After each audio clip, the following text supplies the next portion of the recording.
محترم سامعین کرام، السلام علیکم ورحمۃ اللہ تعالی وبرکاتہ۔ الصلاۃ والسلام علیک یا رسول اللہ وعلی آلک واصحابک سیدی یا رسول اللہ صلی اللہ تعالی علیہ وسلم۔ زید نے سوال کیا کہ حضرت نماز کے بعد با جماعت نماز کے بعد امام صاحب جو دعا کہلاتے ہیں، مقتدی حضرات آمین کہتے ہیں، تو یہ دعا کتنی لمبی اور کیسے کرنی چاہیے؟ دیکھیے حضرات، کوئی بھی نماز ہو، اس کے فرض ادا کرنے کے بعد ہمیں دعا مانگنی چاہیے، کیونکہ دعا عبادت کا مغز ہے، اور خود قرآن پاک میں اللہ تعالی ارشاد فرماتا ہے فَإِذَا فَرَغْتَ فَانصَبْ، جب آپ نماز سے فارغ ہو جائیں تو دعا میں مشغول ہو جائیں۔ اس سے پتہ چلا کہ ہمیں نماز کے بعد دعا مانگنی چاہیے۔ اس طرح امام کا دعا مانگنا، مقتدیوں کا آمین کہنا بالکل جائز و درست ہے، سنت مستحبہ سے ثابت ہے۔ لیکن ہاں، اس بات کا خاص خیال رکھا جائے کہ جن نمازوں کے بعد سنتیں ہیں، ان نمازوں کے فرض میں بہت مختصر اور چھوٹی سی دعا مانگنی چاہیے۔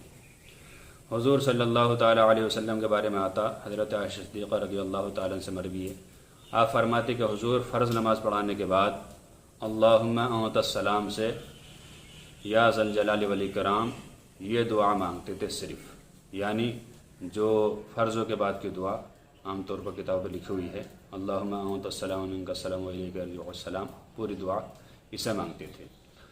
تو پتہ چلا کہ ہمیں فرض نماز کے بعد اگر سنتیں ہوں، جیسے کہ ظہر کے بعد ہیں، مغرب کے بعد ہیں، عشاء کے بعد ہیں، تو ان میں بہت مختصر اور کم دعا مانگنی چاہیے۔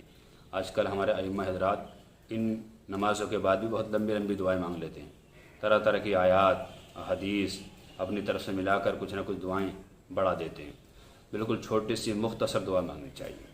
سید سرکار حضرت فاضل بریلوی رحمۃ اللہ تعالی علیہ ارشاد فرماتے ہیں کہ فرض نماز کے بعد لمبی دعا مانگنا، طویل دعا مانگنا، یہ مکروہ تنزیہی اور خلاف اولا ہے، اور فرض نماز کے بعد طویل دعا نہ کرنا بلکہ مختصر دعا کرنا یہ زیادہ بہتر ہے۔